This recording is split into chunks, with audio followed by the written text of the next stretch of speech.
Assalamualaikum warahmatullahi wabarakatuh. Perkenalkan, nama saya Fadila Ramadhani Irjayanti dari kelas 2D D4 Akuntansi Manajerial Politeknik Negeri Ujung Pandang dengan NIM 46119034. Tujuan saya membuat video ini yaitu untuk memenuhi tugas akuntansi hutang modal. Dan materi yang akan saya bawakan di video ini yaitu materi modal saham, laba ditahan, dan dividen. Untuk mengefisienkan waktu, saya langsung saja menjelaskan. Modal saham, laba ditahan, dan dividen. Modal saham. Pengertian modal saham. Modal adalah hak pemilik atas perusahaan yang timbul sebagai akibat penanaman atau investasi yang dilakukan oleh pemilik atau para pemilik. Modal saham adalah tanda penyertaan atau kepemilikan seseorang atau badan dalam suatu perusahaan atau perseroan terbatas. Wujud saham adalah selembar kertas yang menerangkan bahwa pemilik kertas tersebut adalah pemilik perusahaan yang menerbitkan surat berharga tersebut. Porsi kepemilikan ditentukan oleh seberapa besar penyertaan yang ditanamkan di perusahaan tersebut. Jenis-jenis saham. 1. Saham biasa. Saham biasa merupakan saham yang menempatkan pemiliknya pada posisi paling akhir dalam hal pembagian dividen. Jenis saham ini paling banyak dikenal oleh masyarakat dan juga paling banyak dipilih sebagai bentuk investasi. 2. Saham preferen. Saham preferen merupakan jenis saham yang memberikan prioritas kepada pemegangnya. Pilihan prioritas yang bisa didapatkan oleh pemegangnya diantaranya adalah berhak didahulukan dalam hal pembayaran dividen, berhak menukar saham preferen yang dipegangnya dengan saham biasa, mendapat prioritas pembayaran kembali permodalan dalam hal perusahaan dilikuidasi. Dividen. Pengertian dividen. Dividen adalah bagian laba yang dibagikan kepada pemegang saham. Apabila Dewan Komisaris mengumumkan pembagian dividen, maka pemegang saham preferen akan mendapat sejumlah dividen tahunan tertentu sebelum ditentukan dividen untuk pemegang saham biasa. Besarnya dividen tahunan untuk pemegang saham preferen ini ditetapkan dalam akte pendirian perseroan, yaitu dalam bentuk persentase tertentu dari nilai pari saham atau dari nilai tertentu bila saham tidak mempunyai nilai pari. Sebagai contoh, bila tiap lembar saham preferen bernilai Rp100.000 dengan tingkat dividen 6%, maka pemegang saham preferen akan menerima dividen sebesar Rp6.000 untuk tiap lembar saham yang dimilikinya. Namun, demikian saham preferen bersifat kumulatif, artinya bila pada suatu tahun tertentu dividen preferen tidak dibayar, maka pada tahun berikutnya sebelum menentukan dividen untuk pemegang saham biasa, terlebih dahulu diperhitungkan untuk pemegang saham preferen termasuk dividen preferen tahun yang lalu. Saham preferen semacam ini disebut dengan saham preferen kumulatif. Apabila pemegang saham preferen telah mendapat bagian dividen, maka berikutnya merupakan giliran pemegang saham biasa untuk dihitung dividennya apabila masih terdapat sisa laba yang akan dibagikan. Dalam situasi tertentu, pemegang saham preferen mungkin masih akan menerima dividen tambahan bersama-sama dengan pemegang saham biasa. Saham preferen demikian disebut saham preferen partisipatif. Tetapi jika tidak mempunyai hak atas tambahan dividen, maka saham tersebut disebut saham preferen non-partisipatif. Saham bernilai pari dan tidak bernilai pari. Akte pendirian biasanya menyebutkan nilai tertentu untuk tiap nilai lembar saham yang disebut nilai pari saham. Pada waktu saham pertama kali diperkenalkan kepada masyarakat, biasanya harga jual saham sama dengan nilai parinya. Tetapi bila telah berjalan beberapa tahun, maka harga saham di pasaran mungkin lebih tinggi atau lebih rendah dari nilai parinya. Hal ini akan sangat tergantung pada penilaian masyarakat terhadap perseroan yang bersangkutan. Salah satu faktor yang berpengaruh atas nilai pari saham adalah tingkat keuntungan perseroan pada masa yang lalu dan prospek perseroan di masa depan. Nilai pari sangat penting artinya dalam rangka melakukan pencatatan akuntansi atas saham. Seperti yang telah disebutkan, saham mungkin dijual dengan harga yang berbeda dengan nilai parinya.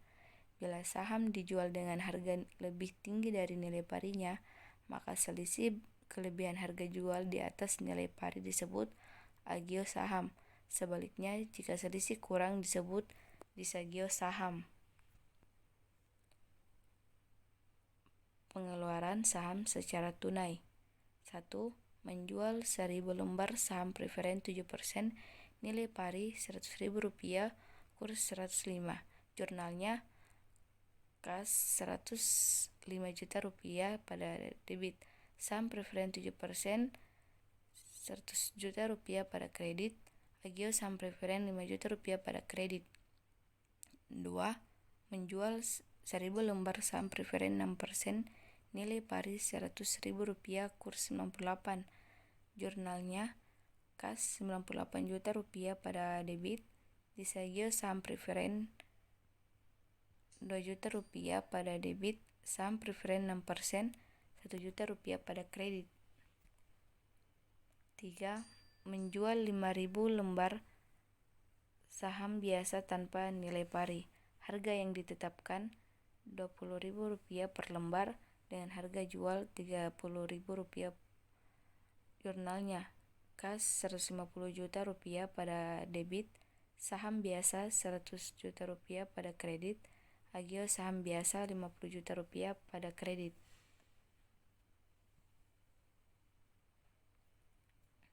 Saham yang diperoleh kembali.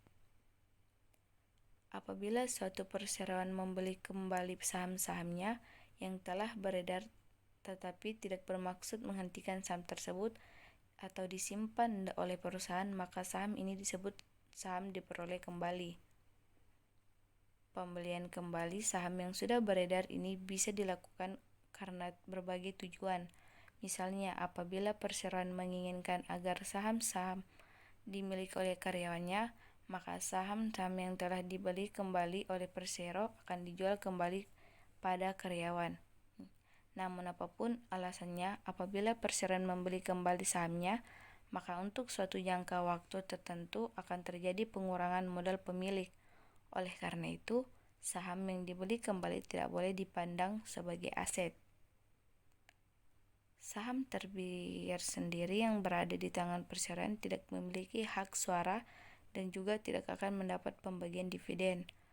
Hal ini mudah dimengerti karena akan kelihatan ganjil apabila perseroan memiliki sebagian dari dirinya sendiri atau membayar pembagian dividen kepada dirinya sendiri. Tanggal-tanggal yang berhubungan dengan dividen. Date of declaration, yaitu tanggal pengumuman dividen. Pada saat diumumkan, perusahaan akan mendebit rekening laba ditahan dan mengkredit rekening utang dividen. 2. Date of record, yaitu tanggal pencatatan pemegang saham yang berhak menerima pembayaran dividen. Pada tanggal ini tidak ada jurnal yang dibuat. Ketiga, date of payment, yaitu tanggal pembayaran dividen. Pada tanggal ini, perusahaan akan mendebit rekening utang dividen dan mengkredit rekening kas. Jenis-jenis dividen. Cash dividend, dividen yang dibayarkan dalam bentuk kas. Property dividend, yaitu dividen yang dibayarkan dalam bentuk aktiva selain kas. Scrip dividend, yaitu dividen yang pembayarannya ditunda dengan cara mengeluarkan scrip yang menyerupai utang wesel. Liquidating dividend atau dividen likuidasi, yaitu pengembalian modal dari perusahaan kepada pemilik saham. Stock dividend atau dividen saham, yaitu dividen yang diberikan kepada pemegang saham dalam bentuk saham. Laba ditahan. Laba ditahan atau retained earnings merupakan istilah untuk laba yang tidak dibagi. Maksudnya adalah sebagian atau keseluruhan laba yang diperoleh perusahaan yang tidak dibagikan oleh perusahaan kepada pemegang saham dalam bentuk dividen. Dividen sendiri adalah pembagian pada pemegang saham perusahaan yang sejajar dengan jumlah saham yang dimiliki. Manfaat laba ditahan. Pertama, untuk membayar hutang perusahaan. Sistem laporan laba ini dilakukan untuk tujuan membayar utang yang dilakukan perusahaan, terutama untuk hutang yang telah jatuh tempo. Karena jika tidak dibayarkan, tentu perusahaan akan bermasalah. Jika hutangnya cukup besar, biasanya pemilik saham sepakat pembayarannya melalui sistem laba ditahan. Karena bagi mereka, nama baik perusahaan lebih utama dibandingkan penghasilan mereka. Karena profit yang didapatkan nantinya bisa berlipat ganda. Yang kedua, sebagai modal cadangan. Laba ditahan diberlakukan dengan tujuan untuk menambah modal cadangan. Ini terjadi apabila stok finansial perusahaan sangat tipis, yang apabila laba masih harus dibagi-bagi, produksi selanjutnya bakal terganggu. Maka dari itu, opsinya adalah menahan laba untuk periode tertentu, agar bisa dimasukkan ke dalam modal cadangan. Tentunya ini membutuhkan kesepakatan dengan pemilik saham, karena mereka juga berhak atas laba tersebut. Maka dari itu, diperlukan namanya rapat dengan pemilik modal. 3. Untuk perkembangan atau investasi perusahaan di masa depan. Terkadang laba ditahan tidak atas keinginan pemilik perusahaan maupun pemilik saham tertinggi, tetapi memang keinginan sebagian besar pemodal di perusahaan tersebut. Tujuannya adalah untuk diinvestasikan kembali ke dalam bentuk saham lanjutan, sehingga jumlah saham yang dimiliki bertambah, yang artinya keuntungan dari laba perusahaan juga semakin besar. Yang keempat, untuk membiayai operasional perusahaan. Jika tujuan yang pertama adalah sebagai modal usaha lanjutan, maksudnya laba tersebut diputar kembali menjadi modal untuk usaha. Tentu harapannya adalah supaya produksi lebih meningkat. Ini dilakukan apabila keuntungan yang didapatkan perusahaan tidak terlalu besar. Padahal di saat itu kebutuhan akan modal jauh lebih banyak. Maka dari itu, solusi yang diambil ialah menerapkan sistem laba ditahan yang disepakati bersama.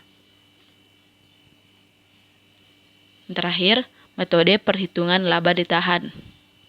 Yang pertama, mengumpulkan data dari laporan keuangan perusahaan. Yang kedua, menghitung laba kotor. Yang ketiga, menghitung laba operasi. Yang keempat, menghitung laba bersih sebelum pajak. Yang kelima, menghitung laba bersih setelah pajak. Yang keenam, mengurangi dengan jumlah dividen yang telah dibayar. Yang ketujuh, menghitung saldo akhir dari akun laba ditahan.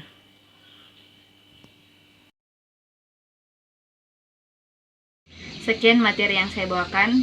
Lebih dan kurangnya mohon dimaafkan. Wassalamualaikum warahmatullahi wabarakatuh.